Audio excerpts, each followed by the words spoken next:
Bonsoir Emery. Bonsoir, Pascal.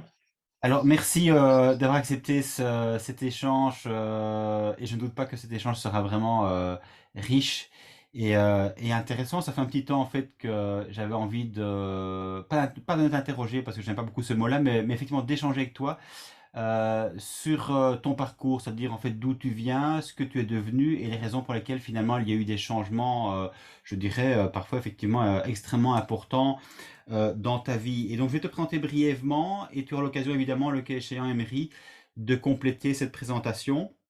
Donc j'ai lu que tu étais ingénieur donc de formation, metteur en scène et manager de compagnie théâtrale, père de deux enfants. Et alors, c'est pourquoi effectivement je souhaitais t'interroger, ancien membre numéraire de l'Opus Dei que tu as quitté donc après 14 années pour, dis-tu, mener une vie d'homme libre et diriger toi-même ta conscience. Tu étais président de l'AVREF depuis 2013. C'est en fait une association d'aide aux victimes des dérives dans les mouvements religieux en Europe et à leurs familles. Et donc tu étais président de 2013 à juin 2021. Il faut savoir que cette association a été fondée en fait depuis 1998 et qu'elle a regroupé d'anciens membres de communautés victimes d'abus ainsi que des parents et proches de ces personnes. D'abord J'ai des lu qu'au parents. départ, D'abord j'ai des lu parents. Oui, d'abord des parents. des Euh, parents, voilà. oui, dans l'historique, c'est des parents. Et puis D'accord. après, voilà. Voilà. Et historiquement, je pense que c'est essentiellement des parents dont les enfants ou Oui, adultes étaient effectivement de la communauté Saint-Jean. c'est Et ça. après, effectivement, ça s'est élargi. Et donc, l'objectif, tel qu'il ressort d'ailleurs des statuts, c'était prévenir, informer, aider et réconforter toute personne ou son entourage, victime directe ou collatérale de dérives émanant de mouvements ou communautés diverses à caractère philosophique ou religieux, notamment catholique. Et en fait, en cette qualité de président, donc quand tu l'étais encore, tu as notamment, j'ai lu, participé aux auditions devant la SIAZ. Tu nous en parleras certainement de ton intervention et de ce que tu as pensé effectivement de cette commission, de son travail et de son rapport. Euh, mais la question que j'ai envie de te poser, Marie, et ce sera peut-être effectivement la trame, le fil rouge, j'ai envie de dire, de notre entretien. Comment passe-t-on finalement de l'Opus Dei, puisqu'effectivement, je le disais, tu as été un ancien membre numéraire de l'Opus Dei, à la lutte finalement contre les dérives sectaires dans de nombreuses communautés et mouvements d'église, dont précisément l'Opus Dei. Donc, ma première question, Emery, pour toi, ce serait finalement de savoir, quelque part, après ce long parcours, explique-nous un petit peu comment se fait-il qu'à un moment donné, tu as ressenti le besoin, ou en tout cas, tu étais amené à effectivement fréquenter l'Opus Dei. Dans quelles circonstances les choses se sont-elles produites? Des circonstances familiales. Mon père est entré dans l'Opus Dei comme surnuméraire, donc l'Opus Dei regroupant.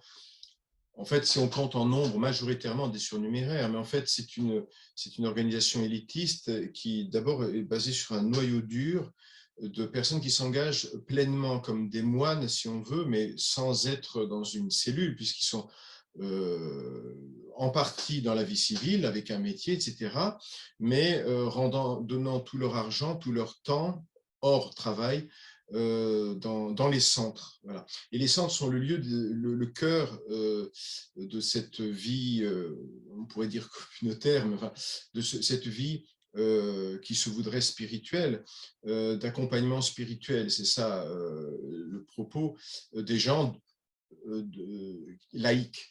Donc, ça regroupe ensuite, il y a des prêtres qui sont issus de ces numéraires-là, qui sont choisis normalement comme des gens n'ayant pas voulu le sacerdoce, mais enfin, comme ils veulent des gens de maison, ils prennent dans ces numéraires, chez les hommes, il y a aussi les femmes, des gens qui deviennent prêtres et qui sont formés à Rome, où ils ont un, une formation à eux qui est maintenant pontificale. Et donc, la majorité, c'est les hommes et femmes mariés ou encore célibataires, mais il faut qu'ils deviennent quand même plutôt mariés ou alors qu'ils. Et il y a quelques personnes qui sont, d'ailleurs, souvent, étant donné le côté un peu élitiste, on en parle souvent de manière un peu comme si c'est intellectuellement qu'il y a un problème. Ils ne peuvent pas vivre, alors soit parce qu'ils, ou psychologique, parce qu'ils ne peuvent pas vivre dans un centre, mais ils n'ont pas le niveau intellectuel pour être numéraire, parce qu'on demande des études supérieures, mais ils font les mêmes engagements de célibat, de pauvreté. Alors la pauvreté, elle est absolue, hein, on donne le moindre centime, et de chasteté, enfin de célibat, j'ai dit, puis pauvreté, obéissance, bien sûr. Voilà. Et donc, cette organisation qui se veut donner une caractéristique euh, laïque, en réalité, on peut voir un décalque de la vie religieuse, mais avec, en enlevant tout le langage, du moins formel, du religieux, ce qui fait que, point numéraire en tout cas, qui est privé de vie familiale, qui a juste une vie dans le centre, il promène sa cellule en lui, on va dire. Hmm. Mon père était surnuméraire, il est espagnol, venant d'une famille dont je ne sais pas grand-chose, il y a beaucoup d'ombre, mais en tout cas, je connais au moins ma grand-mère et mes oncles et tantes. Euh, et ils étaient républicains, ça je crois savoir ça, très à bouffer du curé. Mais mon père s'est converti, il était un peu, c'était une famille d'ingénieurs, de père en fils, d'ingénieurs des mines, donc très haut placé, puis il y avait des mines à l'époque, donc il dirigeait vraiment des mines. Et mon grand-père était quelqu'un où il y avait beaucoup de violence, en tout cas, beaucoup de violence. Donc, il y a beaucoup de secrets sur cette famille. Mon père ne disait rien, enfin, il racontait ces histoires d'enfance, et lui-même ne connaissait pas sa famille, à part sa fratrie et ses parents, il ne connaissait pas le reste. Donc, il a vu une fois sa grand-mère, croit-il. Donc, il y a beaucoup de violence dans cette famille, que mon père aussi portait avec lui, mais il était, lui, pas du tout scolaire. Voilà. Et il était artiste, en fait. Alors, il s'est barré de sa famille, mais en gros, on lui a envoyé une assiette dans la figure. En gros, mais il est parti. Il est parti tout seul à Madrid, parce qu'ils étaient à Santander. Et là, il a tenté sa chance comme artiste, donc il était peintre. Et puis, il a rencontré ma mère pendant qu'il s'en fait son service militaire, qui était française, et donc il est venu en France. Mais il n'était absolument pas croyant, il était même athée, et disant qu'il pouvait convaincre n'importe quel croyant de l'inexistence de Dieu. Et il a eu un moment de crise, et certainement que ça correspondait aussi à un moment de recherche, aussi spirituelle, je ne sais pas, lié à son travail, à l'exigence, à la voilà, sa non-conformité. Puis il était espagnol, tout ça, c'était compliqué. Il n'y avait pas de réseau pour lui, il y avait pas de. Et un jour, il a tout détruit de ses œuvres. Moi, je ne me rappelle pas ça. J'étais petit, j'avais 4 ans, sans doute. Et il cherchait, quoi. Il cherchait un sens à tout ça.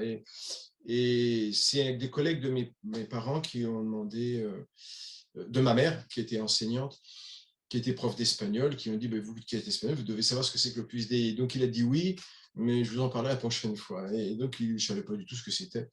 Et il est tombé sur un livre, du que sais-je, qui est écrit par un prêtre de l'Opus Dei. Et comme il a vu que ça associait Dieu, le travail, le sens du travail, enfin, que ça donnait un sens, que sans doute qu'il était dans une quête quelque part, il s'est dit c'est ça le truc. Et alors il a frappé à la porte d'un centre qui était indiqué, et en disant je vais faire partie du plus. Et je crois que c'est le jour de la mort du fondateur, le 25 juin 1975, donc c'est à ce moment-là qu'il a entré. Enfin, il a dû être mis un petit peu à l'épreuve. Enfin, il n'y a pas d'épreuve là-bas. L'épreuve, c'est de savoir si on a de l'argent et puis si on ne fait pas des conneries. Mais disons que voilà, il est entré là, donc avec sa passion, avec son. Bon, il n'était pas très adapté, il gagnait pas d'argent, donc il est toujours monté les doigts. Mais ma mère était un peu la femme modèle, voilà, par rapport à l'Opus Dei, donc il lorgnait sur elle et sur les enfants, bien sûr. Mais lui, il était complètement hors catégorie. Il en est sorti seulement 25 ans après, mais avant moi. Et pas forcément à mon avis pour les bonnes raisons. C'est-à-dire que dans sa tête, je pensais qu'il soit sorti. Mais toujours dit qu'il y avait ce contexte, et on était à Poitiers, ville qui n'avait pas de centre de puisénière, donc on était à 300 km du premier centre, du plus proche, où lui, il avait ses activités quand il pouvait aller à Paris. Ou alors, quand il venait, souvent certains allaient en Espagne, ils passaient par Poitiers, ils logeaient, il y avait un prêtre et un laïc, et puis ils faisaient le tour des enfants, comment ils sont là. Donc moi, j'ai été envoyé dans des camps à 12 ans, et puis tout de suite, ils s'intéressaient à moi parce que j'étais le brillant de la famille. Voilà, on était 11 enfants, enfin, on n'a pas été tout de suite 11, mais on était 11 enfants. Et j'étais on est tous un peu artistes, enfin, d'ailleurs, on l'est complètement, mais factuellement, mais quasi tous. Mais j'étais, moi, celui qui était brillant scolairement. Et je crois que j'étais brillant scolairement aussi parce que c'était dur de passer après mon père. C'est-à-dire que c'était quelqu'un qui nous cassait complètement sur toute prétention artistique. Et donc, moi, je me suis un peu réalisé grâce à l'école, mais j'avais le rêve du théâtre très, très vite. Enfin, après, c'est une autre aventure, on pourra en parler, mais Ouais. qui est très importante pour moi, Mhm. qui est essentielle même. Et qui est essentielle aussi par rapport à mon combat avec l'Opus Dei, combat, j'allais dire, de personnes toutes seules à l'intérieur de ça. Hein. Mais pas du tout en tant que lutte après coup, je sais pas quoi. La difficulté a été centrale déjà sur ce point-là. Mais, et ça signifie beaucoup de choses. Mais voilà, il y a eu ce contexte-là, donc j'ai été repéré. Et puis, il y a un numéraire qui était normalien en philosophie, et qui faisait son service militaire à Saint-Mexan, ville de sous-officiers. Et donc, lui, il était officier de réserve, j'imagine, et sa tâche, c'était de donner des cours à je ne sais pas qui, là-dedans, des officiers, je ne sais pas quoi. Et donc, une fois tous les 15 jours, il venait chez nous, et il m'avait repéré, et il voulait faire du coup une activité, comme ils font tout le temps, de formation, je ne sais pas quoi. Donc, qu'on réunisse nos copains, les aînés, là, mon frère aîné, moi, voilà, et puis qu'il fasse un cours de doctrine. Voilà. Mais en réalité, c'est moi qui visais. Alors, il a joué à l'ami avec moi, ce qui est le truc habituel. Hein. Vous avez un ami. En fait, quand vous êtes à l'intérieur, vous apercevez que c'est vraiment organisé. Et qu'on vous demande d'avoir 3 amis dans l'année, en gros, c'est un peu le chiffre, que vous allez, mes 3 amis susceptibles d'entrer dans l'année, c'est ça l'objectif, de les faire entrer dans l'Opus Dei. Et alors, vous leur écrivez, ils sont...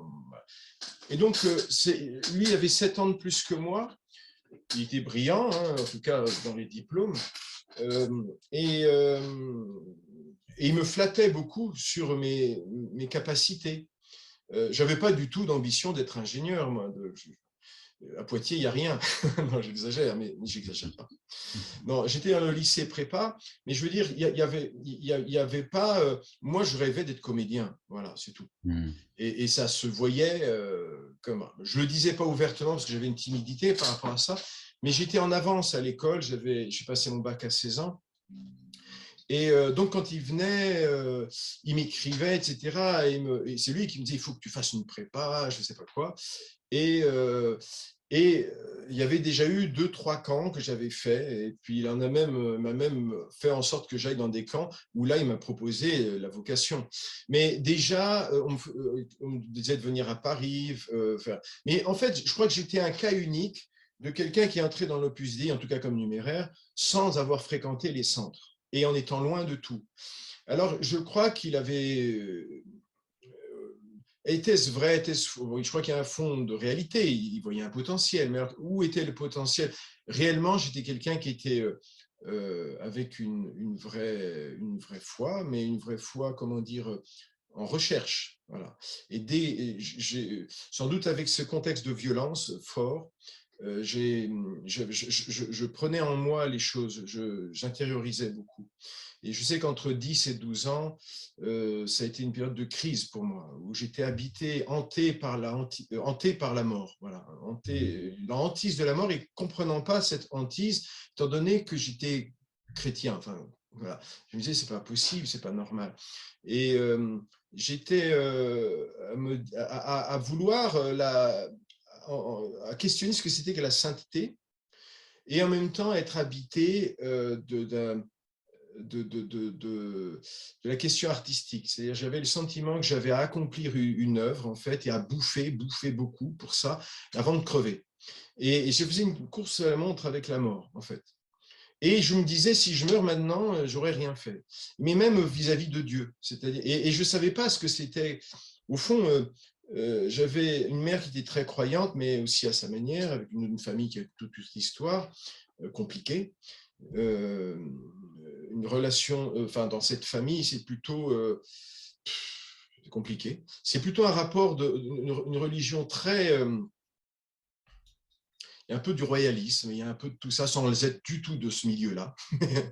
Il y a un peu voilà, d'espèces de choses, on dirait complètement aujourd'hui traditionnaliste, mais c'est pas traditionnaliste parce que c'est pas dans l'esprit non plus, mais c'est complètement décalé, taré un peu. Et une famille très nombreuse, 44 cousins on était de ce côté-là, mais en comptant les 11 qu'on était nous-mêmes. Ouais. Des histoires beaucoup, donc remplies d'histoires, voilà. Et, quand j'avais 7 ans, elle nous avait posé la question, les aînés comme ça, à quoi vous pensez quand vous allez communier? Puis moi j'ai dit à rien. Et je crois que chacun devait essayer de sauver sa face pour la question. Moi j'ai dit réellement à rien. Et elle dit c'est bien, Emery, t'es honnête. C'est bien. Et ça m'a beaucoup questionné. D'abord, ce regard-là. Et puis, ça m'a beaucoup questionné sur qu'est-ce que ça voulait dire, en fait, la foi et le rapport à Dieu. Et à partir de 10 ans, moi, ça m'a vraiment été... Je lisais la Bible, je disais le chapelet, alors je disais une partie du chapelet, et je recommençais quand, quand je pensais plus au truc. Donc c'était, et mon père, qui était dans le musée, il essayait de donner deux, trois principes. Il nous donnait des grandes catéchèses qui duraient 1 heure dans son atelier, là, les aînés, et ça partait dans Saint Thomas et tout. Mais lui, il le lisait vraiment, contrairement à ceux de plus des. Ils prennent les 24 thèses infaillibles, mais il entrait avec sa passion, là, comme ça. Alors mes frangins, on avait Ça a marre. impressionné. Moi, je buvais ça. Et intellectuellement, et tout ça, et puis je voyais, et tout ça. Mais on avait 10 ans. Ah oui, mais c'est ça. Et, C'est très jeune. en fait, je servais la messe. Alors le curé m'avait offert, quand je partais, m'avait offert des vies de saints. Et je voyais ces vies exemplaires, ces saintes, Sainte Sabernette Souris, ça m'a beaucoup interrogé, cette vie qui est une vie de martyr, en fait. Si elle est sainte, c'est qu'elle est martyr de la religion. Enfin, c'est horrible. Mais qui sont, alors là, à 4 ans, ils rêvent d'être, comme on dit, des martyrs. Et moi, je me disais, mais je peux vivre, moi, je n'ai pas envie d'être martyr, c'est pas ça.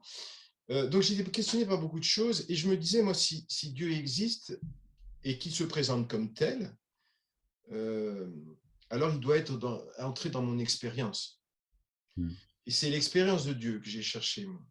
Et mon père nous faisait faire l'examen de conscience le soir, voilà, à la façon Opus Dei, qu'est-ce que j'ai bien, fait de mal, enfin, un peu classique.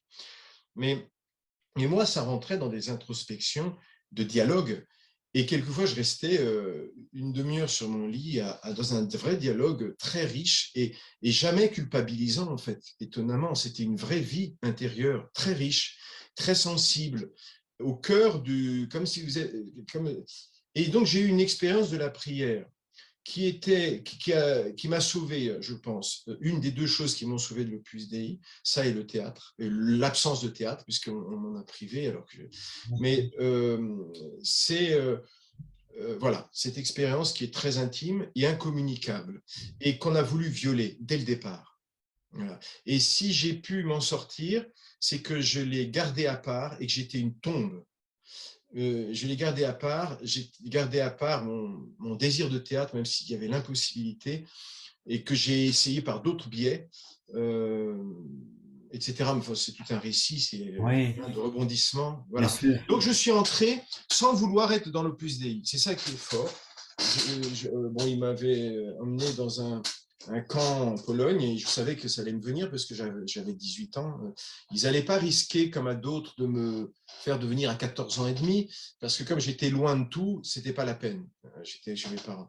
Parce que d'autres qui sont fils de surnuméraires zélés et compagnie, on va leur demander de fois à 14 ans et demi, mais ils ne le diront pas à leurs parents. Ils m'ont fait, et je disais non, je veux pas. Alors, je voulais pas être numéraire. Mais j'ai fini, parce qu'en me posant la question, on mettait en route un processus. Et moi, qui étais dans une véritable quête, j'ai lâché le chèque en blanc, qu'ils disent, comme ils disent. Mais le chèque en blanc, on ne le donne pas à Dieu, en fait, on le donne à l'Opus Dei. C'est ça le problème. Mm. Et donc, je suis entré en étant dans la chose que je désirais le moins au monde. Voilà. Et le jour où je suis arrivé à Paris, parce qu'en fait, je venais d'obtenir l'entrée à Supélec, à l'école d'ingénieurs Supélec, donc j'entrais à Paris, donc j'entrais pas dans un centre la première année, mais dans une chambre de bonne qu'on m'a imposé de prendre en face du centre, et c'est-à-dire loin de l'école, je faisais les allers-retours, tout ça, et en n'en parlant pas à mes parents. Et j'étais prisonnier de ce silence, parce que je disais, mais je vais d'abord en parler à mes parents, moi si je me marie, je présente ma fiancée, ah non, non, mais faut... alors que mon père était dans l'Opus Dei. Il l'a su par la bande. Enfin bon, tout est comme ça. Hein. Il y a trop de choses à raconter, mais Ouais. il faut dire que je suis entré en étant là où je voulais le moins être. À la rigueur, surnuméraire, parce que bon, marié, tout ça, moi, je voulais connaître une femme, l'amour, des enfants, enfin, voilà. Euh, et, et, et j'ai vraiment vécu le numérariat comme il est censé être vécu, c'est-à-dire que j'ai vraiment, j'ai été tout à fait honnête avec mon engagement, Ça. mais voilà, en connaissant. Alors après, il faudrait raconter le processus parce que là, c'est Mais très. oui. Mais oui, justement, Eric, j'aimerais quand même te poser la question parce qu'effectivement, tu dis que tu étais approché de l'Opus Dei finalement très jeune, que forcément il y avait un terreau quelque part qui était idéal pour le coup parce qu'il y avait une réelle quête, une réelle recherche Oui, oui. spirituelle. Donc tu étais happé dans cette communauté-là, ça aurait pu être le cas échéant une autre. Mais qu'est-ce qui fait que néanmoins, et malgré ton jeune âge, quelque part, ça t'est, je dirais, suffisamment attiré pour y rester quand même pendant 14 ans? Parce que bon, euh, est-ce que tu as l'impression d'avoir vécu les choses, pour dire les choses autrement peut-être, comme étant finalement tu rentres par devers toi et puis finalement tu grandis là-dedans, tu ne connais que ça et quelque part une emprise se met en place en manière telle que finalement ta vie elle est rythmée et tu ne penses plus par toi-même. Je crois que comme je disais, tout ça est à expliciter, mais je Ouais. dirais, pour aller vite, je continuais à penser par moi-même. C'est pourquoi j'étais différent. Et parce que j'étais différent, j'y étais mal. Il y a des gens qui croient être heureux là-dedans. Il y en a des gens qui savent ne pas l'être, mais qui n'osent pas se l'avouer. Parce que si on commence à s'avouer qu'on n'est pas heureux, on commence à sortir. Mm. Mais moi, ce qui me retenait, c'est ce qui devrait, parce que on ne peut pas juger des intentions des uns et des autres, qu'est-ce qui fait que, voilà. Mais ce qui devrait retenir, ce qui est le plus terrible, c'est-à-dire que c'est ce qui est le plus précieux en vous qui vous emprisonne. On a capté votre désir d'amour, en fait, si on veut. Hein. C'est l'amour, Mm. le désir de Dieu.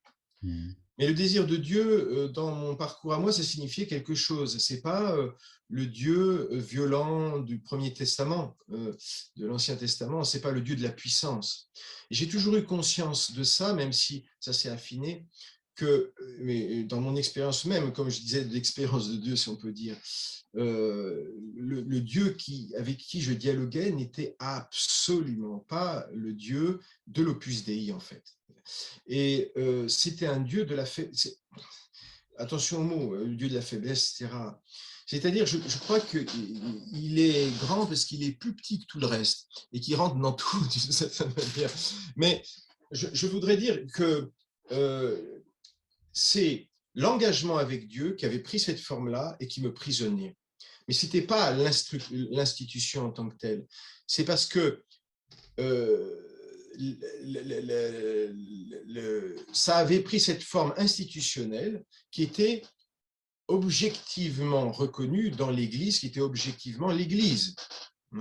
Et mon père nous disait tout le temps, disait tout le temps, Que, en fait, la vraie Église, d'une certaine manière, c'était l'Opus Dei. C'est-à-dire que l'Église qu'on fréquentait du dimanche, c'était une Église déficiente, avec des mauvais prêtres qui avaient un mauvais enseignement, qui étaient foireux, qui étaient en général, alors plus ou moins, hein, il y avait des gens sympas, il y avait des prêtres qui venaient chez nous, donc voilà. Mais c'est pas parce qu'ils venaient chez nous qu'ils étaient parfaits, mais je veux dire, il y avait une critique systématique en fait, de l'Église concrète, si on veut. Et il y avait une Église idéale. Alors, il y avait l'Église en tant que telle, qui est une institution parfaite. Ça, c'est l'Opus Dei qui va le relayer. Et l'Église, si on veut. Et puisque c'est la tunique immaculée. Donc, l'Église est immaculée. Donc, on est et on est entretenu dans l'idée que l'Église est immaculée. Mais l'Église qu'on voit est déficiente. Mauvais prêtre, mauvais ceci, mauvais enseignement, catéchisme déplorable, etc., etc. On s'emmerde dans la messe, etc. Mauvais chant, bidule chouette. Alors, comment on résout ça? Eh bien, heureusement, il y a l'Opus Dei, qui est la réalisation parfaite, mais qui est non réalisée encore dans sa plénitude, comment dire, de plénitude spatio-temporelle. Et en fait, je crois que c'était le rêve du fondateur qui disait un jour, il y aura autant de centres qu'il y a de clochers dans le moindre village du monde. C'était donc une sorte d'église qui remplace l'église parallèle, hein, mais qui rentre à l'intérieur. Voilà.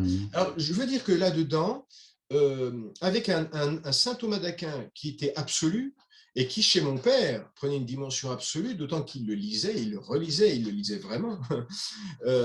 Il en était passionné, pétri, mais d'une manière fermée. Hein. Mais en même temps, d'une manière artiste, parce que je pense que c'était, voilà, les mots le renvoyaient, les concepts le renvoyaient à... Et je l'ai entendu souvent dire, moi, plusieurs fois dire, je crois dans l'Église, dans le Christ, parce que c'est beau, et parce qu'il n'y a pas plus beau. Il y a un rapport esthétique quelque part qui rentrait dans le jeu. Mais je crois aussi qu'il y avait un rapport viscéral lié à ces démons. C'est-à-dire, c'est quelqu'un qui avait une carapace gigantesque et qui chassait tout ce qui était le corps, etc., alors qu'il en était pétri lui-même de ces choses-là, et que l'Opus Dei lui permettait de protéger ces bacilles-là, ces espèces de machins, et d'avoir raison. Et saint Thomas lui permettait d'avoir raison. Mais c'était son saint Thomas à lui qui avait tout le temps raison, parce que je pense que saint Thomas était quelqu'un qui était dans l'aventure. Et quand on voit le contexte de ses recherches et de ses qui s'est démarqué de la pensée catholique de son temps, qui était liée à d'autres philosophies. Et donc on est et puis surtout qui va vers les laïcs, etc., à une autre époque. Pour plein de raisons, je pense qu'il serait à voir autrement, mais il n'est pas vu autrement, surtout dans le néotomisme, voilà, et qui est le contexte de la naissance de l'Opus Dei. C'est un néotomisme total, époque Saint-Pie X, et donc une armée qui vient répondre au défi de Pie X contre le modernisme. Et ça, c'est la marque de l'Opus Dei. Et des mouvements qui sont nés à ce moment-là, à la suite de l'Opus Dei, quelquefois en imitation, enfin en imitant certains aspects. Moi, je dirais que l'aspect intellectuel, l'aspect tout ça,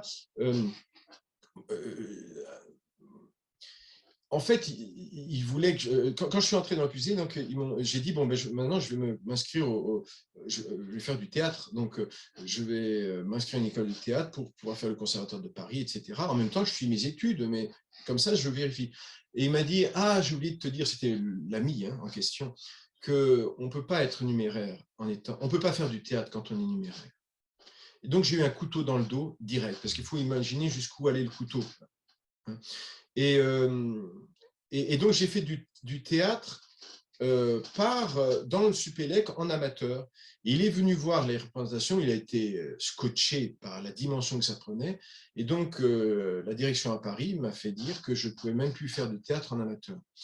Et du coup, quand j'ai fini l'école Supélec, comme j'étais problématique, parce que je lisais de l'histoire, de la littérature, et en même temps, on n'a pas le droit de lire. Enfin, on peut lire, mais il y a des fiches d'index qui est très strict.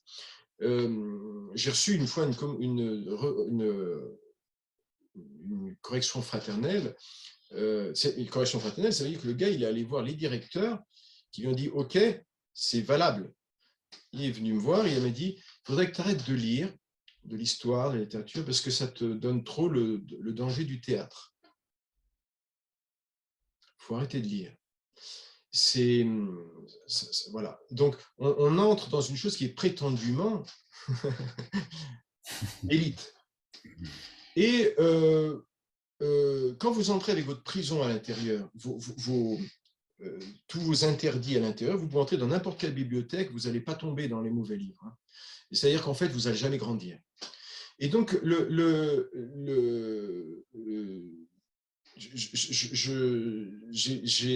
vont voulu m'envoyer en Afrique. Il se trouve que dès que je suis rentré dans la pusée, il y a eu deux choses. Il y a eu ce poignard-là, et ma mère était atteinte de leucémie. 11 enfants.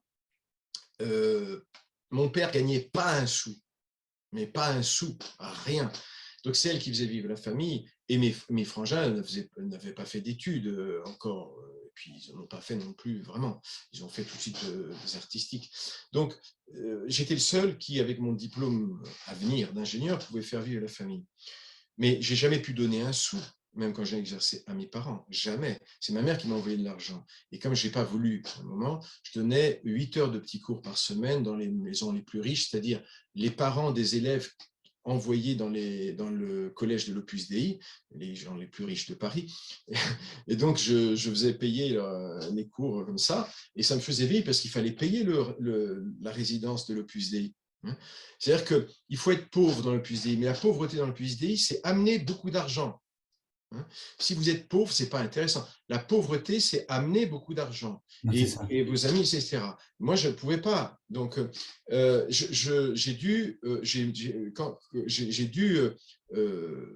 j'étais à Supélec, c'était le plateau de Saclay, revenir à Paris, faire des petits cours, tac, tac, tac. En même temps, je faisais mes trucs de théâtre, en même temps, machin, bon, ça a été interdit. Je faisais de la clarinette. Je le débordais par tous les bords, moi, c'était pas possible.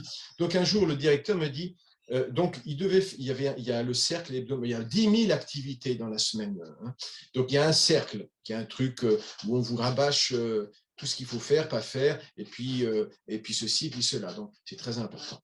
Et je ne pouvais pas y assister, c'était mon heure de clarinette dans le conservatoire d'à côté.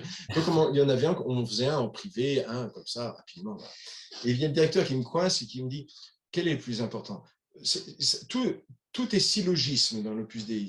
En fait, ces grands intellectuels qui ont une formation quotidienne, enfin, quand on fait le centre d'études, c'est le week-end, c'est les vacances et les grandes vacances, de la philosophie, de la philosophie, de la philosophie. Et après, quand on a suffisamment été matraqué de pseudo-Aristote, pseudo-machin, pseudo-machin, de pseudo-histoire de la histoire. Alors, l'histoire de la philosophie, c'est lui, il est bien, lui, il n'est pas bien, hein, attention. Mais quand on a été rabâché de ça, on passe à la théologie. Alors, c'est ça. Donc, on est super armé, machin. Et donc, pourquoi je racontais ça? Parce que ces grands intellectuels. Mais en fait, oui, mais en fait, on m'a voulu m'envoyer en Afrique. Sauf que ma mère, moi, je voulais pas parce que je continue à rêver théâtre. Hein. Je serais mort carrément. Donc, j'ai dit, et je disais merde. Et en plus, j'ai dit, écoutez, donc pendant un an, j'ai dû chercher le moyen, parce qu'il voulait que j'aille à un endroit précis, à Yamoussoukro, la ville du pharaon là, qui vivait encore à l'époque. Parce que là, ils avaient un centre, là, bien sûr. Et donc, il fallait que je cherche un truc avec ça, trouver le truc, que je faisais à peine, je ne cherchais pas, en fait, quasiment. Et du coup, j'ai demandé de pouvoir faire une licence de lettres en même temps, en attendant de trouver, hein, pour m'occuper. Hein. En fait, c'était parce que j'avais besoin de me nourrir, quoi. Et donc, je faisais une licence de lettres. Et après, quand, en fait, malheureusement, il y a un poste qui m'a été donné à Abidjan. Alors c'était la mort. Et j'ai dit, écoutez, là, il faut que je soutienne ma famille, parce que si ma mère meurt, parce qu'elle était à l'article de la mort, si ma mère meurt, je dois soutenir ma famille. Et quelles que soient vos règles, je dois soutenir ma famille. Et ils n'ont pas osé me dire non. Ils m'ont envoyé en Afrique parce qu'ils n'arrivaient pas à me gérer. On m'a changé de centre tous les ans. Et quand un directeur commençait à être touché par moi, hop, on changeait. C'est-à-dire, vous n'avez plus de visage. Et donc, j'ai pu ne pas aller en Afrique. Alors, comme j'avais eu un QI plus à l'armée, là, j'avais un poste de clarinettiste dans un Fréjus et tout ça. Alors ça m'a été rayé de la carte puisque j'avais. Et donc, on m'a envoyé dans un truc de merde. Et j'ai essayé de trouver un boulot d'ingénieur pour, pour éviter l'armée et pouvoir faire face à la situation de ma famille au cas où. Et donc, je l'ai eu. Et donc, je travaillais 15 heures par jour. Et le week-end, je faisais une maîtrise de lettres sur Claudel, etc. Et j'allais le moins possible au centre, quoi. J'évitais. Et j'arrivais, j'avais un repas froid, personne ne s'occupait de moi, pendant que les autres faisaient leur réunion, leur machin, leur truc. Et puis, je dormais 5 heures, et puis je repartais, et puis tac, tac, tac.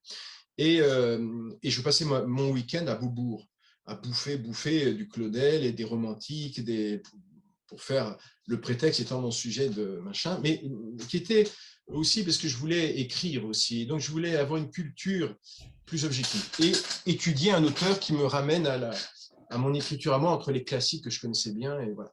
Ouais. Et quand j'ai un moment, en rentrant du boulot, il était 11 heures, en plus une demi-heure pour se garer, tout ça, parce qu'on est dans les plus beaux hôtels parisiens, voilà, les plus beaux endroits de Paris, hôtels particuliers qui leur appartiennent.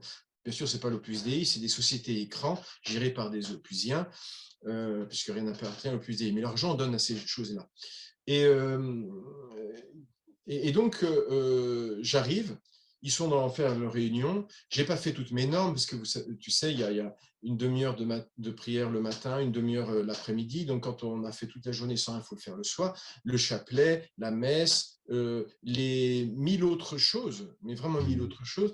Donc, en gros, il me reste à faire la lecture, un quart d'heure, l'évangile, la demi-heure de prière, le chapelet, entier, bien sûr, etc., etc. Et il est 11 heures du soir, et tu as les autres qui sont dans leur salon. Je n'avais pas envie d'aller les voir dans le salon. Et je suis dans l'oratoire, et j'ai pris ma montre, je l'ai éclatée au sol. Éclatée au sol.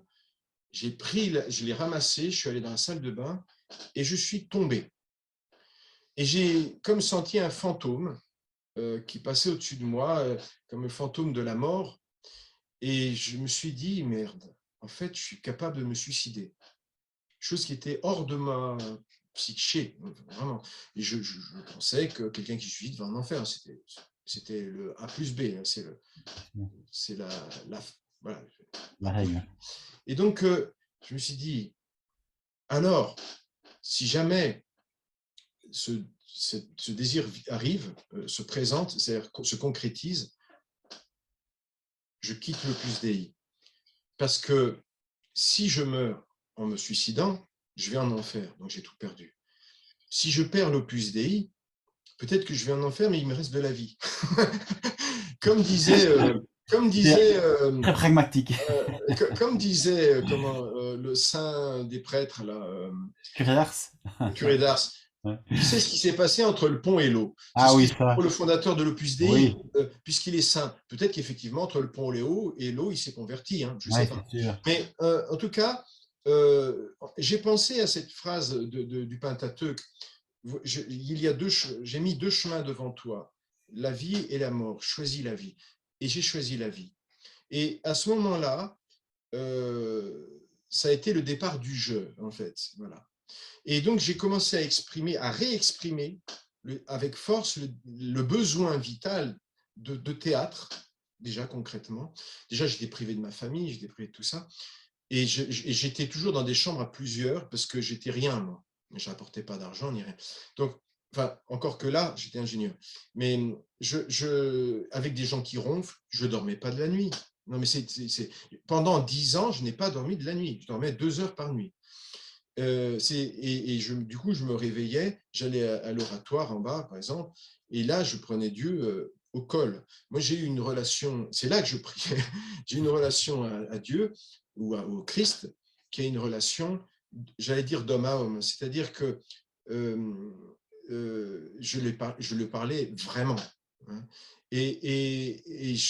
La réponse m'est venue que 12 ans, au bout de 12 ans. Mais je veux dire, c'est là que je me suis préservé. À côté de ça, donc, j'ai demandé d'arrêter d'être ingénieur et de me lancer dans le théâtre. Alors, le responsable des numéraires de la France est venu dans mon centre. Mon directeur m'a dit, parle-lui comme tu m'as parlé. Il avait un peu les larmes aux yeux. Parle-lui comme tu m'as parlé, aussi simplement, comme ça. Alors, j'en ai parlé, et lui, je crois qu'il n'a rien compris. Mais le lendemain, le même directeur qui avait les larmes aux yeux est arrivé à moi comme l'ange Gabriel en me présentant une lettre, enfin un mot. Le conseil, je ne sais plus comment ça s'appelle maintenant, conseil général, enfin, la commission, c'est l'organe directeur qui est masculin, l'organe directeur en France, enfin dans un pays, dans une zone comme ça, étendue, te demande d'aller à Grenoble pour participer au travail apostolique, enfin, le laïus. C'est une bonne nouvelle, hein, c'était l'ange Gabriel. Quand on dit non à ça, on est rayé de la liste de ceux qui peuvent être béatifiés, officiellement. Ça, on est rayé, mais vraiment, on est rayé. Alors, comme on n'a que ça comme objectif, c'est un peu con dès le début de sa carrière, le lâcher. Donc, on ne dit pas non. Mais on bénit Dieu et on y va. Alors, et puisque tu ne veux pas être ingénieur, que tu fasses ton agrégation, parce que j'avais empoché en travaillant le week-end ma maîtrise de lettres, que tu fasses l'agrég et que tu puisses comme ça enseigner. Et l'idée, c'était que je construise une école ensuite, et puis tu pourras faire du théâtre avec les élèves dans l'école de l'Opus Dei. Et donc, j'ai compris le truc. Donc, Il y avait de l'avenir. être partout. Et j'ai toujours pas abandonné l'Opus Dei, hein, pour dire à quel point j'arrivais pas à dissocier. C'est-à-dire que je voyais pas le mensonge Opus Dei, je pouvais pas encore le dire. Je suis arrivé à Grenoble, ça a été ma pire période, avec un pur connard comme directeur. S'il m'écoute, ben, tant mieux pour lui. De toute façon, il ne comprendra pas. Il est omniscient, omnipotent, omnicon. Et ce n'est pas le seul, mais c'était un des champions du monde. Il faut voir que quand on monte dans la hiérarchie interne, on se disqualifie humainement. Hein. On s'engage à davantage de choses moralement, comme si on allait perdre son âme en trahissant le iota de la règle. Et cette règle est une règle cynique, absolument cynique, d'abus total.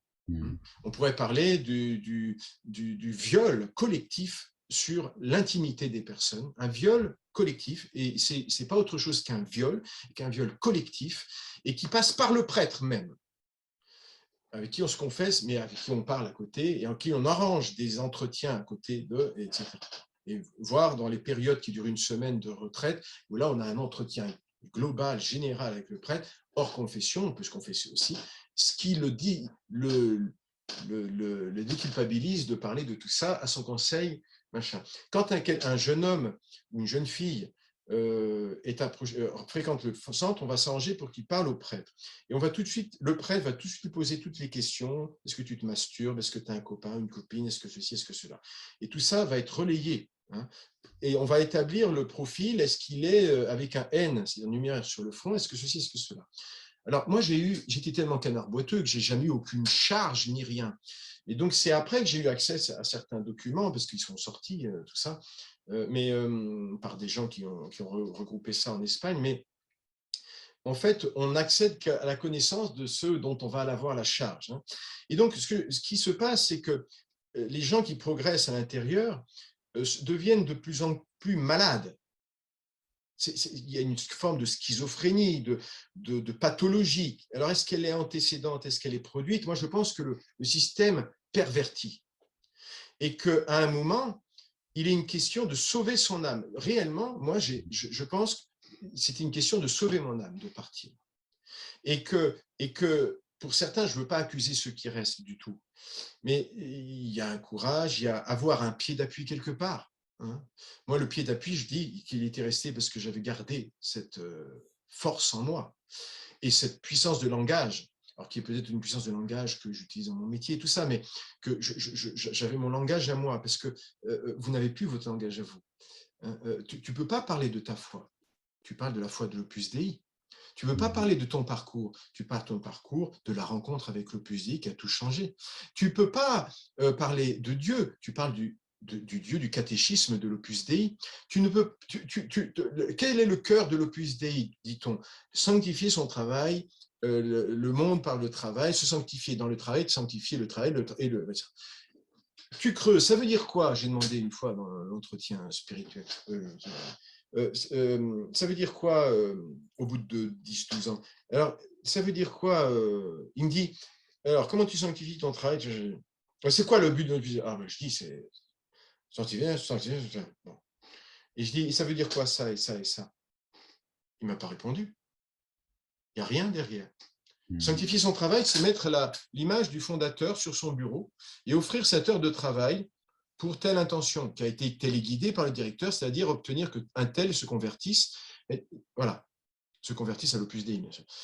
C'est-à-dire que tout est utilitaire, mais la personne qui doit bien faire techniquement son travail, parce qu'on le fait bien quand on le fait pour Dieu, hein, on mesure la qualité de ton amour de Dieu, la qualité de ton travail.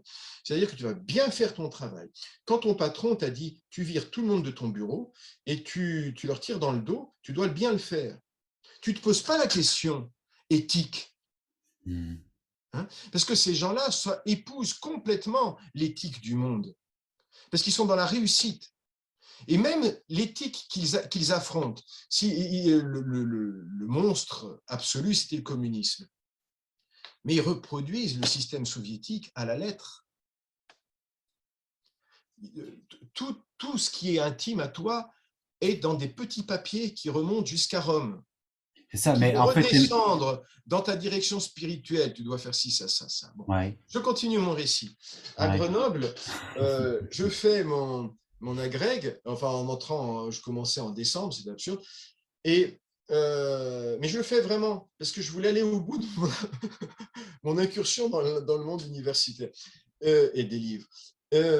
Mais je le fais vraiment, mais sauf que je n'ai rien à voir avec cet esprit-là. Je ne sais pas faire une disserte, j'en avais jamais fait de ma vie, ou seulement en licence, et on ne se préoccupait pas de l'exercice en tant que tel. Mais et on me demande en plus, le directeur, parce que tout mon argent d'ingénieur était parti à la fin du mois à chaque fois, donc je n'avais rien dans la poche. Donc mon directeur, il me prend entre quatre murs, enfin c'est lui qui me prenait toutes les semaines pendant une demi-heure pour 20 minutes, hein, pour me fouiller mon âme et mes pensées, mes secrets. Et il me dit, tu as un problème avec la pauvreté, et si tu quittes l'Opus Dei un jour, c'est à cause parce que tu manques de pauvreté. C'est-à-dire que je n'amenais pas d'argent. Et puisque j'étais finalement logé et nourri par des bonnes femmes, hein, puisque j'étais invisible. En fait, les numéraires femmes, il y en a un peu plus parce qu'il y a celles qui sont au service de tout le monde, qui ne sont pas payées, hein, qui font pendant 10 heures par jour la vaisselle, le linge des messieurs, des dames, le nettoyage de tout le monde, des chambres, des machins, des trucs, machin. Bon. Il me dit, problème de pauvreté. Donc, je devais chercher du boulot 2 heures par jour. J'ai travaillé à la poste et tout ça en passant la grègue en 3 mois. Enfin, voilà. Et je n'avais plus du tout accès à aucune respiration. Et un jour, j'écris, et puis je n'ai pas eu la grègue, n'ayant pas pu la préparer non plus, mais enfin, on me demande de redevenir ingénieur. Voilà.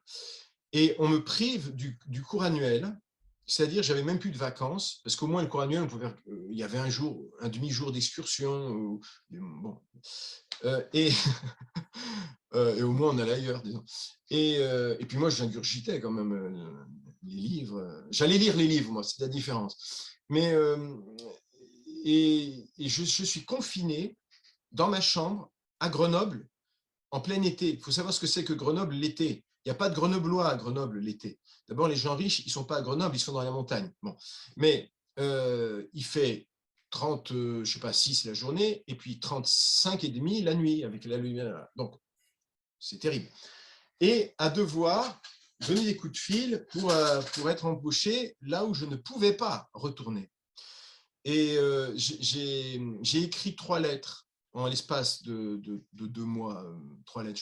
J'avais les poils qui se hérissaient, je ne pouvais pas.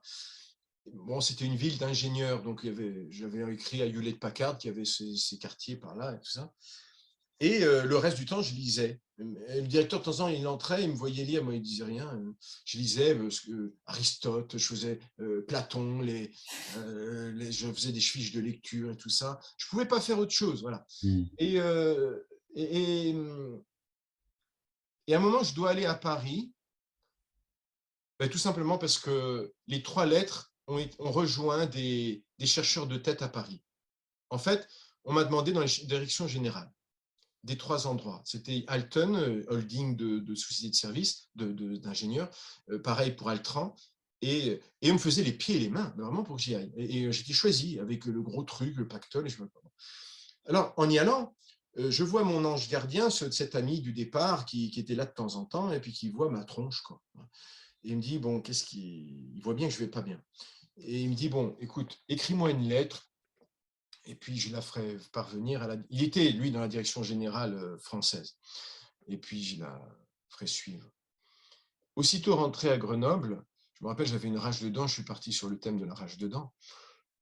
J'ai écrit sans discontinuer 20 pages, qui étaient, je crois, de la bombe.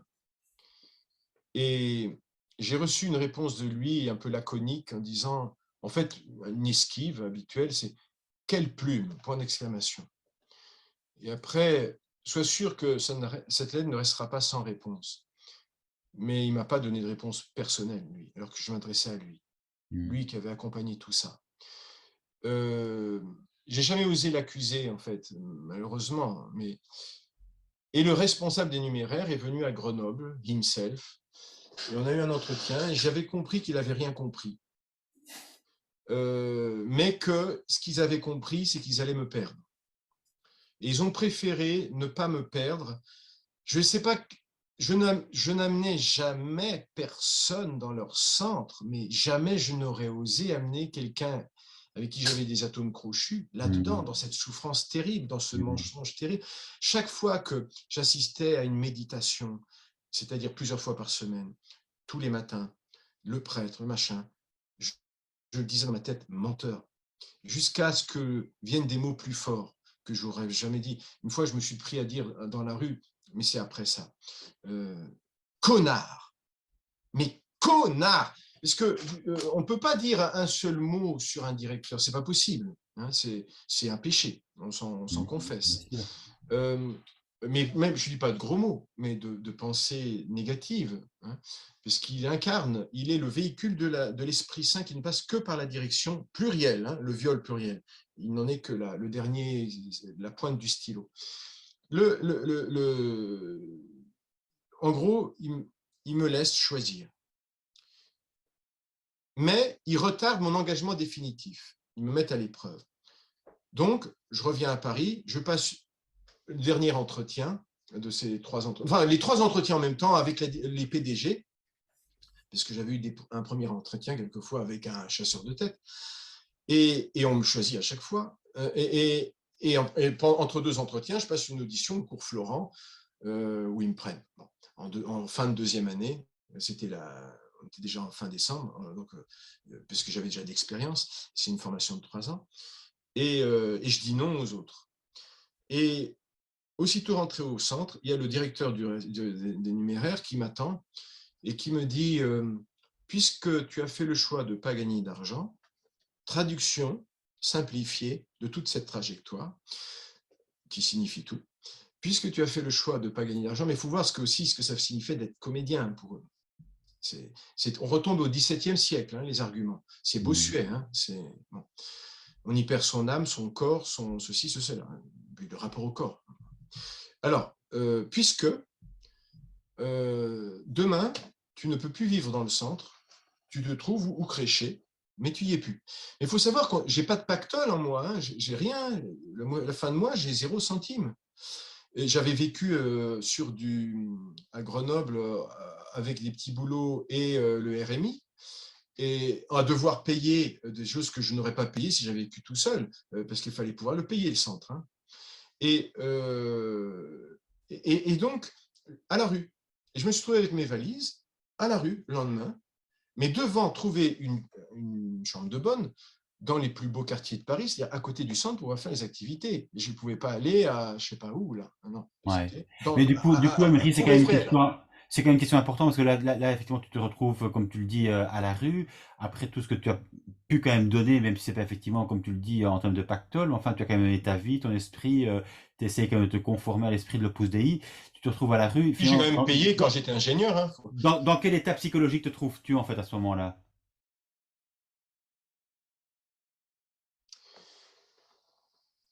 Moi, j'étais heureux de me connecter avec le théâtre. Le reste, je m'en foutais royalement. C'est-à-dire, je veux dire, d'être dans la rue n'était pas un problème pour moi. Pour eux, c'est un problème. Juste, la question, c'était où est-ce que j'allais pouvoir être autre part que sous un pont. Mais j'allais à la vie et j'étais heureux de ne plus être dans un centre. Je ne dormais pas. Trop de tension. Je ne dormais pas. Donc, j'allais pouvoir dormir. Même sous un pont, j'allais pouvoir dormir. Donc, en fait, voilà où j'en étais. Je regrettais qu'il ne m'ait pas viré de l'Opus Dei. J'attendais qu'il me vire de l'Opus Dei, puisque moi, dire je m'en vais, c'était me condamner. Je voulais que ce soit eux qui reconnaissent qu'il y avait mal donne. Moi, ma prière, c'était, mais dis-moi ce que je fous là. Dis-moi, putain de merde, ce que je fous là. Et, et tu sais qui je suis, merde. Hein, et combien je suis aux antipodes de cette apparence permanente, de ces discussions qui n'en sont pas, de tout ce qui est téléguidé, de ces fausses discussions de salon, de machin, de ces trucs télécommandés, de tout, rien n'est vrai.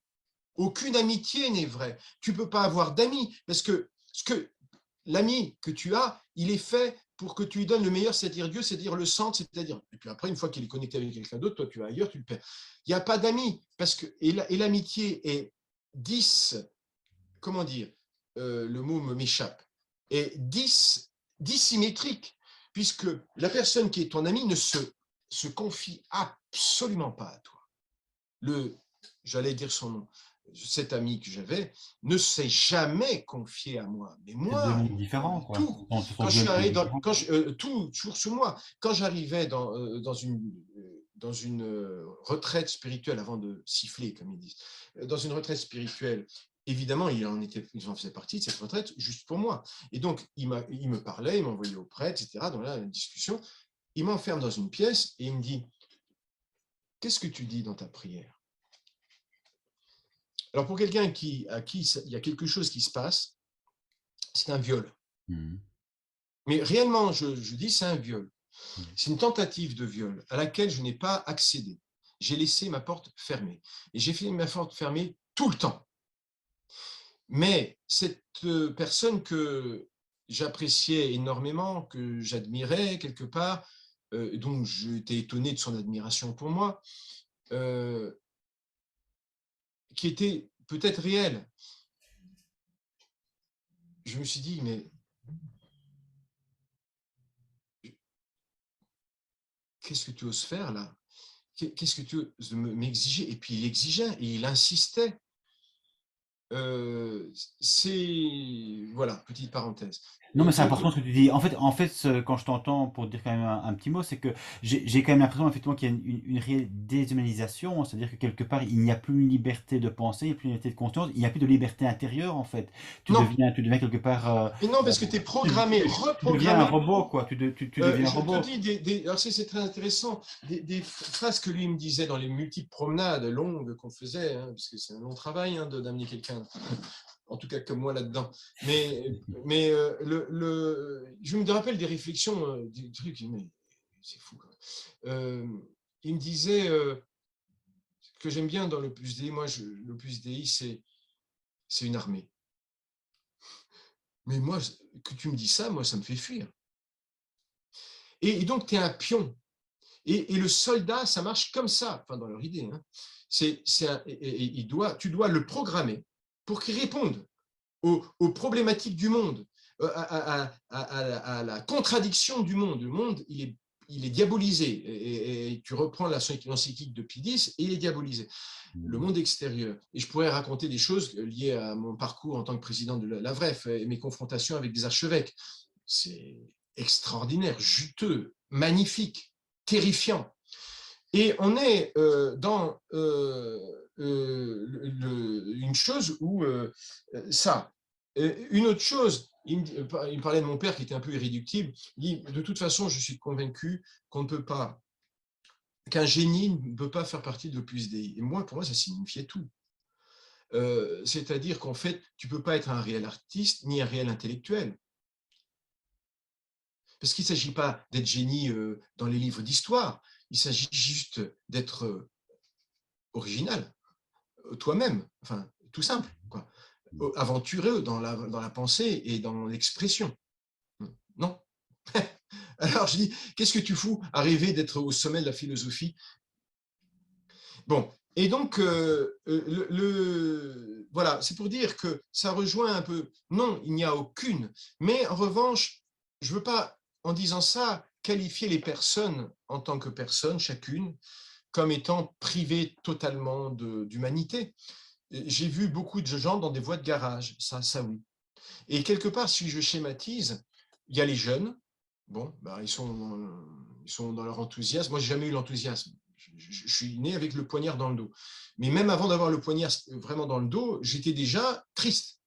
C'était, moi là, j'entrais dans le martyre là déjà. Et mais les jeunes, bon, il y a leur enthousiasme et tout ça, ils voient. Mais après, à partir de 40 ans, ça devient compliqué. Alors, il y a deux solutions. Soit on est universitaire et on est intouchable. On ne va jamais nous dire de quitter notre travail pour une pauvre tâche administrative de merde ou de direction qui vous prive de votre métier. Parce qu'il s'agit de conquérir le monde par tout ça. C'est ce qu'on m'a demandé, moi, à la fin, d'ailleurs, de conquérir par l'art. Quand ils ont vu que j'entrais tout de suite dans un centre dramatique, que je jouais à Avignon, etc. Et c'est ce jour-là, ce rendez-vous-là, où il m'a dit, le pape vient d'écrire une lettre aux artistes, il faudrait que tu construises quelque chose autour du théâtre en France. Et j'ai senti que tout d'un coup, j'aurais eu des moyens par l'Opus Dei. J'allais faire quelque chose de grand.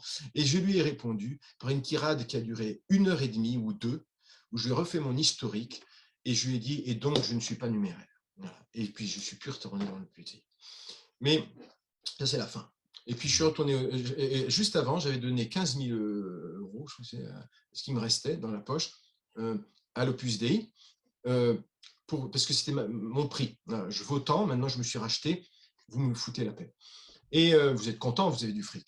Bouffez là, dans la gueule. Mais maintenant, en revenant à l'histoire de Grenoble, Grenoble, ça a été vraiment le pire.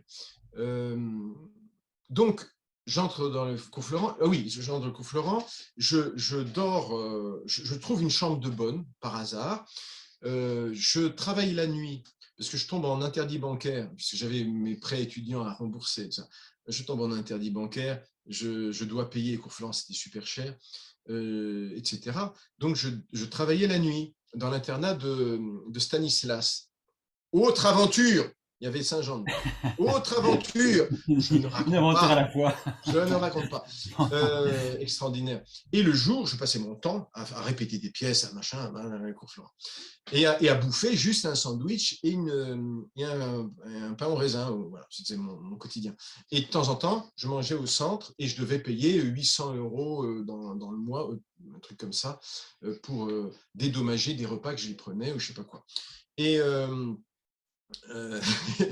800 francs, je sais plus. Enfin, une somme quand même, une somme pour moi qui n'avait rien. Mais voilà, c'est pour dire l'énergie, elle était vitale. Hein. Et c'est là que j'ai commencé à dire connard tout dans la rue et tout ça, machin. Et au bord peut-être d'une folie, hein, c'est-à-dire ou d'une rage qui sortait.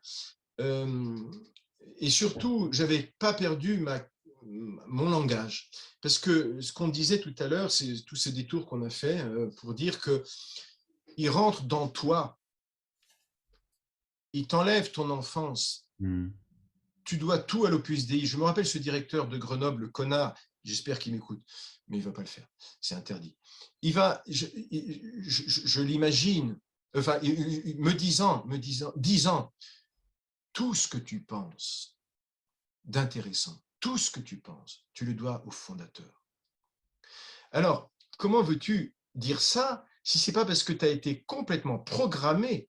Il faut voir les dizaines de volumes de paperasses qui te disent comment enseigner ceci, que dire de cela, comment parler à un gars qui est marié par rapport à sa femme, comment il se passe dans son lit, comment il ne se passe pas côté la droite, côté la droite, quelle est la gauche, où est le Dieu dedans, le fondateur dans le cul, etc. Tout est au poil de cul. Voilà, au poil de bite, parce que c'est interdit ces mots. Mais en fait, il faut quand même dire que c'est ça qui est au centre. Et on a bite pleine de fric, hein. Mais on a quelque chose qui est monstrueux, en fait. Et donc, j'avais un poumon, et puis j'ai très tôt, aussi, en même temps que j'étais au cours Florent, parce que moi, je savais que j'avais passé l'âge pour passer les concours des grandes écoles. Donc, je ratais ma carrière. Hein. Donc, c'était que par mon travail et par ma passion que je pouvais y arriver. Il se trouve que j'ai tapé dans l'œil tout de suite à des professionnels de haut vol et que j'ai travaillé avec une équipe artistique à Poitiers, un centre dramatique. Bon, et maintenant, après cette aventure, je monte par mes propres ailes, ma propre écriture et tout ça, et c'est de nouveau.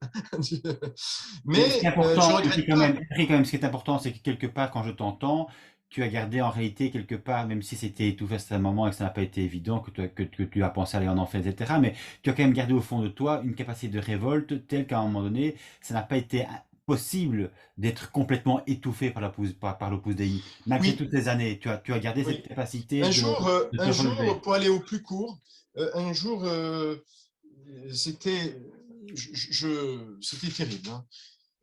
Les cours annuels. Parce que ne pas les voir pendant la journée, ça faisait du bien. Mais alors, les cours annuels, de nouveau, 6 semaines avec tout ce monde-là et tout ce protocole, tous ces horreurs. Et j'étais dans mon dernier cours annuel, finalement. Je ne dormais pas, à chaque fois, je ne dormais plus. Bon. Et je passais ma nuit et ma journée, même pendant les cours, là, à dire mais qu'est-ce que je fous? Donne-moi une réponse, merde. Hein. Et à la dernière messe du matin, à l'adieu du matin, la dernière messe, c'est tous les jours la messe, donc le fondateur avait toujours des visions, mais en fait, il n'en a eu qu'une hein, au départ. Après, c'est que des nouvelles revisites, parce qu'il a toujours pensé le plus tel qu'elle était dès le départ, hein, bien sûr. Mais au départ, il n'y avait pas de femmes, c'est pas possible, même par blague. Il n'y avait pas d'hommes mariés ni de femmes mariées, il y avait des purs, hein, comme on dit chez les Cathares, des hommes privés de tout corps, hein, et qui ne se reproduisent pas sexuellement en tout cas, mais par clonage intérieur. Pendant cette élévation d'hostie, je repose cette question lancinante, parce que dans l'évangile, il est dit « frappe et on t'ouvrira ».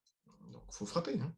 Quand tu n'as pas d'autres moyens, tu frappes. Tu n'as pas les gros moyens des riches avec je ne sais pas quoi, tu ne peux pas avoir le ministre que tu envoies, les diplomates, donc toi, tu as ton pauvre point, tu tapes. Bon. Et je dis, est-ce que je me suis trompé? D'autant que j'avais fait l'engagement définitif, qui a été le pire jour de ma vie. Bon, je ne raconte pas, mais c'est terrible. C'est terrible. Je fuyais, je prenais le métro, je fuyais parce que j'avais aucune bague qui m'allait. Et donc, je devais aller acheter une bague d'alliance. Et j'allais avec un autre numéraire qui lui aussi faisait ça, parce que tu prends une alliance, ou une bagouze, parce qu'ils aiment bien les gens, les deux. Donc, tu peux prendre aussi une bagouze. Et les chevalières. Et donc, on était deux. Ça faisait un couple homo. C'était très drôle. On cherche une alliance. Alors moi, aucune ne m'allait. Et donc, après, je devais y aller tout seul. Je sortais du métro. Je hurlais presque dans la rue. Je ne pouvais pas. J'arrêtais. Je revenais. Je disais, je ne peux pas. Et on me disait, si tu ne l'as pas, on ne peut pas le faire. Et c'est ce jour-là où jamais. Alors, tant mieux, tant mieux. Et le responsable de l'Opus Dei en France est venu le jour J avec une bagouze qui était 2 fois plus grosse que mon doigt et qui m'a été imposée. Bon, ce jour-là, donc, je pose cette question et j'entends « oui, tu t'es trompé ». Mais c'est bizarre, c'est la première fois que j'ai une sorte de voix. Peut-être que c'est mon inconscient hein, qui l'a produit. Mais en tout cas, Et je dis, mais alors qu'est-ce que je fais? Parce que c'est comme si je défroquais, c'est le mal absolu, c'est comme... Mm. Et j'entends une phrase qui peut pas être de moi en tout cas, parce que c'était pas dans mes concepts. C'est pas opusien, c'était tu es libre. Et ça m'a pas du tout dit barre-toi, ça pue. Ça m'a dit, ça m'a répondu parce que je pensais que par rapport à Pascal, au pari pascalien, que je n'étais pas dans le pari pascalien. C'est-à-dire que je ne considérais pas qu'il s'agissait de choisir la voie la plus sûre, la moins risquée, en choisissant Dieu. Je considérais que ce n'était pas chrétien, ça. Je pensais que Dieu avait déjà fait le pari sur nous, c'est-à-dire que tel que nous sommes, on était capable d'aller à lui avec notre raison, avec nos déficits, avec nos machins. Il avait fait le pari, lui. Et que la foi, c'était croire ça, plus. Et donc, c'était l'inversion du pari pascalien. C'était Dieu qui l'avait déjà fait, lui. Et au prix de. Mais toujours est-il que ça m'a répondu, parce que j'ai interprété ça comme ça. Si tu n'es. Quand bien même ce serait le chemin le plus parfait, puisqu'on t'attrape avec ça aussi. Le jeu élitiste, l'orgueil, tout ce que tu veux. Quand bien même, si tu ne le fais pas par liberté, ça n'a aucune valeur. Tu ne te laisses pas à la place de m'aimer et tu ne me laisses pas à la place de t'aimer. Je préfère que tu sois dehors et que tu sois claudiquant et merde, mais que ce soit Emery. Et ça m'a libéré, ça, totalement. Et je suis encore resté 2 ans et j'ai commencé à parler au directeur parce que je restais dans les formes hein, et j'ai jamais élevé la voix. Et je leur disais les trucs et ils me disaient, mais t'as raison, t'as raison. Tu devrais faire des corrections à tout le monde, ou je sais pas quoi. Et puis, tu avais le responsable de l'OPUSDI en France. Je disais que mon directeur, quand même, il était complètement. Il disait, mais oui, on peut changer de directeur, t'inquiète pas. Après, il ne faut pas changer tout le temps parce que c'est un problème. Mais comme j'avais la barbe, là, déjà, tous les jours, on me disait, t'as une barbe, t'as des cheveux, là, parce qu'il faut être rasé, pas de barbe, et la cravate et la veste toutes des Mm. vestes ridicules, d'ailleurs, des cravates ridicules. Bon. Et moi, je craque comme ça. Bon. Et donc, chaque fois, quelqu'un me coinçait dans l'ascenseur, là. Oh, tes cheveux, non, ta barbe. Avec des blagues. Et j'ai un cousin l'autre jour que j'ai revu après 20 ans, il m'a fait la même chose. Dis donc, tes cheveux. J'ai dit, oui, non, mais c'est que si je les coupe, c'est comme Samson, je suis nul. Hein, on ne va pas m'engager. Voilà. Et ça lui a closé le bec, il était content. Et donc, on a pu continuer la discussion. Il faut toujours des préalables.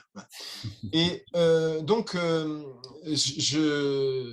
j'ai commencé à parler à des gens, mais en fait, je parlais assez facilement aux gens qui n'étaient pas avec des charges de direction. Et puis, ils avaient des jardins intérieurs. Il y en avait un qui, c'était pathétique, hein, mais bon, c'est comme ça. Un ingénieur qui écrivait un livre qui allait révolutionner les choses, où il réintégrait, il détruisait l'immanentisme avec tout Thomas d'Aquin, tout Aristote, et c'était un livre secret, voilà. Mais il ne le montrait pas parce qu'on allait se moquer de lui, etc. Il y en a un autre qui courait, alors je ne dirais pas le diplôme qu'il avait, parce que je crois qu'il est tout seul en France d'avoir ce diplôme maintenant, mais il se reconnaîtrait tout seul et je ne voudrais pas le blesser. Et on courait, c'était le seul moment où il avait sa petite fragilité. C'est un pauvre gars, il avait fait l'ENA. Oh, pardon. Et donc, c'était terrible. Il me faisait pitié. Et donc, je découvrais leurs petites fleurs, quoi, comme ça. Et puis, je suis parti. Je suis parti comme ça. Voilà. Et d'une certaine manière, je suis parti le jour où j'ai décidé que j'étais prêt à partir. Et en ayant mis mes valises déjà dehors, mon frère passait le matin où j'avais rendez-vous avec pour créer l'avenir de la France, la ville culturelle de la France, catholique et opusienne. Et bon, je savais que toutes leurs manipulations pour te rattraper. Donc, il avait pris mes 2 valises, soi-disant parce que je devais travailler à Poitiers, et je ne mettais plus le pied dans le centre. Donc 14 ans, tu es resté 14 ans, et du coup, en fait, tu sors de l'Opus Dei à quel âge? 33 ans. 33 ans.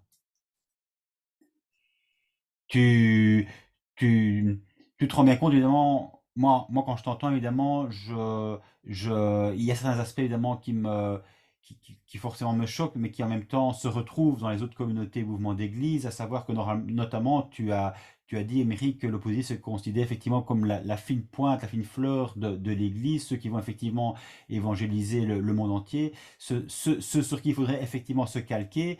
Et ce qui est fou, évidemment, c'est de se dire que toutes les communautés et mouvements d'Église ont cette dérive-là aussi, qui est de se dire on est effectivement le fleuron de l'Église, comme le renouveau charismatique, à un moment donné, se pensait le renouveau également, le renouveau de l'Église, le printemps, le nouveau printemps.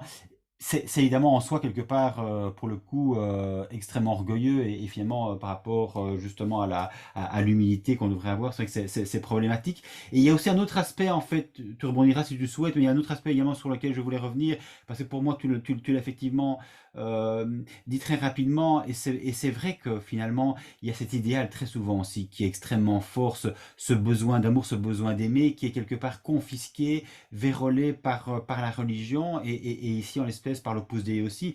Et donc finalement, il y a une sorte de perversion de la notion même d'amour, parce que en fait, ton être n'est même plus capable d'aimer réellement, de désirer, d'être pleinement humain, d'avoir une conscience de ce qu'est le désir pour un autre. En fait, tout est quelque part vérolé intérieurement à la racine même, et tu es censé correspondre simplement à la vocation telle que l'Opus Dei te la propose. Moi, je crois que c'est presque la définition du système pervers.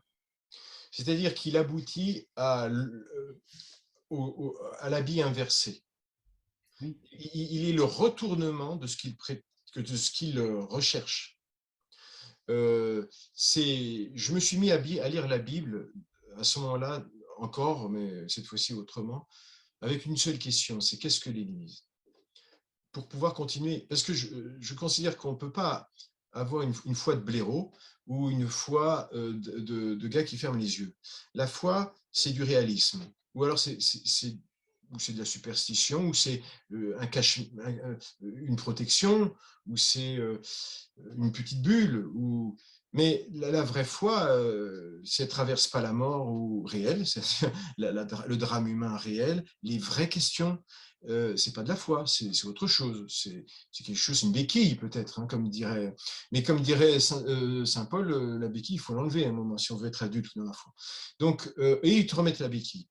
Alors que Saint Paul dit, on vous a enlevé la béquille et vous vous remettez les chaînes. Vous êtes tarés là. Il dit ça aux anciens juifs qui voulaient remettre toutes les règles et tout ça. Donc, je crois que toute la Bible, on peut faire une lecture de toute la Bible, Ancien et Nouveau Testament, est une dénonciation de ça. Et c'est un jeu entre le pouvoir humain, la projection d'un Dieu qui aurait un pouvoir de ce type-là, et un Dieu qui se révèle à rebours de ça, qui renverse le cheval de Paul, par exemple, de Saül, ou 10 milliards d'exemples, 10 milliards d'exemples. Et c'est là qu'on est frappé. On est frappé par... Parce que tu disais, tu qualifiais, je ne sais plus comment, ce système, cette façon. Moi, je dirais que c'est de la folie. C'est une folie, alors qui est tout à fait humaine, cette folie. C'est du Shakespeare, c'est du ce qu'on veut. Voilà. Mais c'est pas beau comme Shakespeare, parce que c'est pauvre. Mais c'est pauvre. Ah, c'est terriblement pauvre. C'est horriblement pauvre. Ah Quand oui. j'étais dans l'ingénieur, j'étais donc dans un bureau d'études, j'étais vraiment au cœur d'un système complètement taré, qui est le management, mais là, dans tous ces éléments rassemblés, si on veut. Et donc, j'avais une sorte de mise en abîme qui ne me faisait pas encore nommer l'Opus Dei dans le même... Mais j'avais une mise en abîme, sauf que eux, au moins, ils sont ouvertement cyniques. Ils te disent, je m'excuse du mot, on t'encule, maintenant on encule l'autre. Mais là, ils disent Dieu. C'est ça qui est terrifiant. Mais c'est le nom de l'amour, c'est ça en fait, c'est ça, Ils disent Dieu amour. Donc, c'est le nom de tu ne sais l'amour. plus ce que c'est que l'amour, Mais mais non, tu ne c'est sais ça. plus. Mais Et non. surtout que le concret de l'amour, il passe aussi par le corps. Il est privé de son lien. Mhm. La tendresse n'a pas d'existence. ou alors, dans certains mouvements, on voit ça passe de manière absolument perverse. Hein. Mais la tendresse n'a pas d'existence.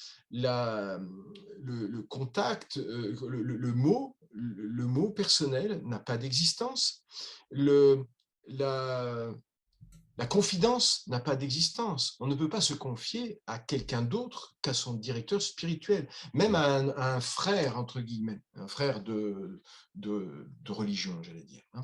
On ne peut pas. On est isolé totalement, Ouais.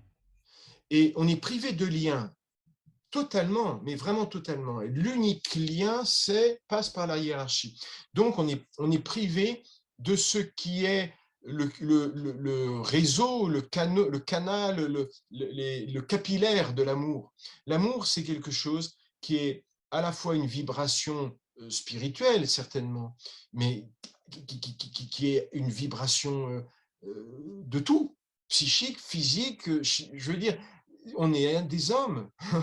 Oui, Et ils sont les premiers à dire, nous, la relation du couple, on la bénit à deux mains, quand on dit que ce soit le lit matrimonial. Moi, je veux bien, mais même ça, ils le violent. Parce que l'homme et la femme qui sont mariés, ils vont chacun le visiter, le lit, séparément, et y entrer. En fait, tu as un prêtre là, tu en as deux même, tu as celui de madame, celui de monsieur, tu as l'accompagnatrice de madame, l'accompagnatrice de monsieur, et là-dedans, il y a tous les interdits. Et quand on dit tout ce que tu fais, tu dois penser que ferait le fondateur à ma place, je ne sais pas s'ils doivent se dire dans le lit, je ne sais pas, qui c'est ferait le fondateur à compliqué. leur place. Voilà, C'est je sais pas. compliqué, effectivement. Il n'y a pas d'amour.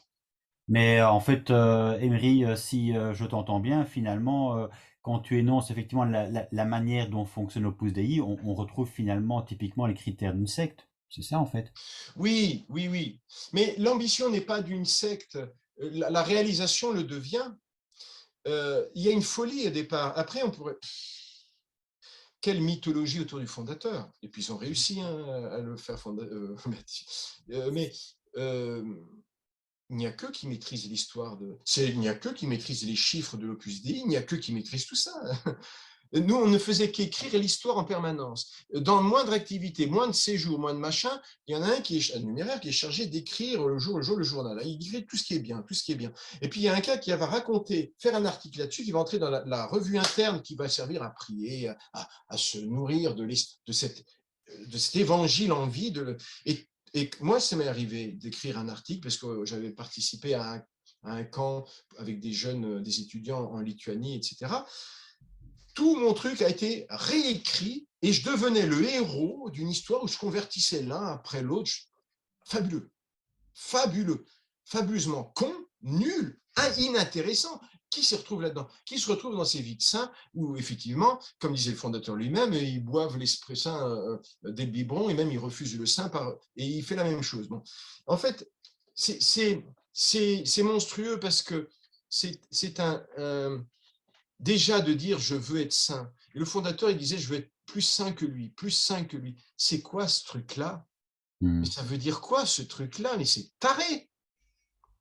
D'abord, il n'y a qu'un seul saint si on est chrétien, c'est Jésus. Enfin, c'est le Christ. C'est pas Jésus, c'est le Christ. Hein, théologiquement, il n'y a personne d'autre n'est saint. Donc, balayons tout ça. Il n'y a qu'un seul Père. Si on est chrétien, il n'y a qu'un seul Père. Arrêtons de dire notre Père, machin. Voilà. Il n'y a qu'un seul maître, mais c'est le maître lui-même qui dit ça. Alors attention, qui est le maître là-dedans? Bon. Et tous se font passer pour des...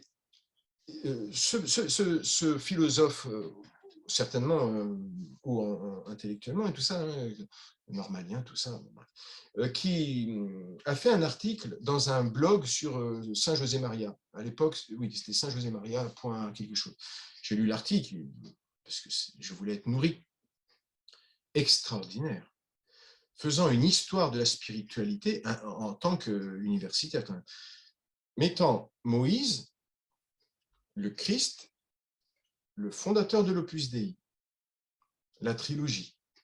Oui, bah oui. Ça. Bon, ça c'est. On refait l'histoire évidemment comme Non, mais on l'a ça veut dire fait. la pauvreté intellectuelle. Ouais, ouais, bah oui. C'est qu'en Oui. fait, il n'y a rien d'intelligent. Mm. Et c'est juste une intelligence d'adaptation, mais qui peut pas durer d'ailleurs, parce qu'ils sont tellement raides qu'il faut qu'ils changent. Ils sont plus adaptés au monde moderne. Ils sont adaptés à une lutte qui a existé il y a 100 ans, Ouais, dans des langages il y a 100 ouais. ans. Et ils se sont Emery, prétendus annonciateurs, pour dire prophètes même, de Vatican II, alors qu'ils n'ont pas supporté Vatican II. hmm.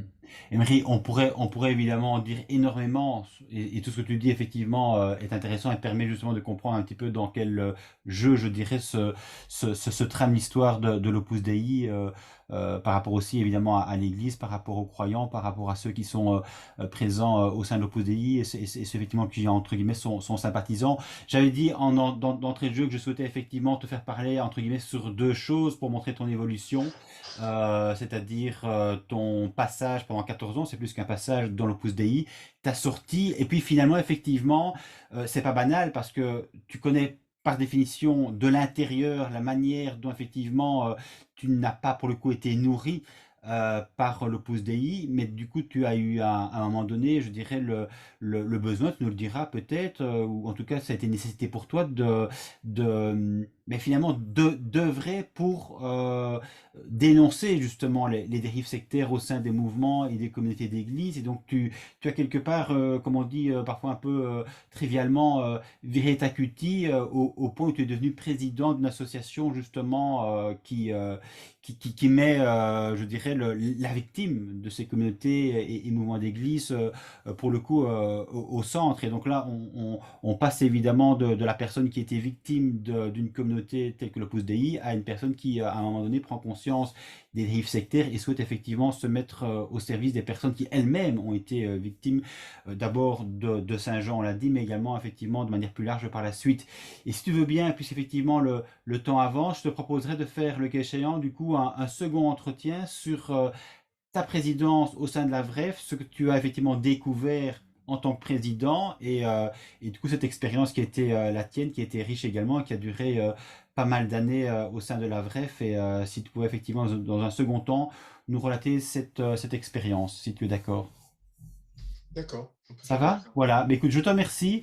On en reste là pour la première partie et donc on se retrouvera pour un prochain échange pour la seconde partie. Je te remercie. Merci Pascal. Emery. Merci à toi.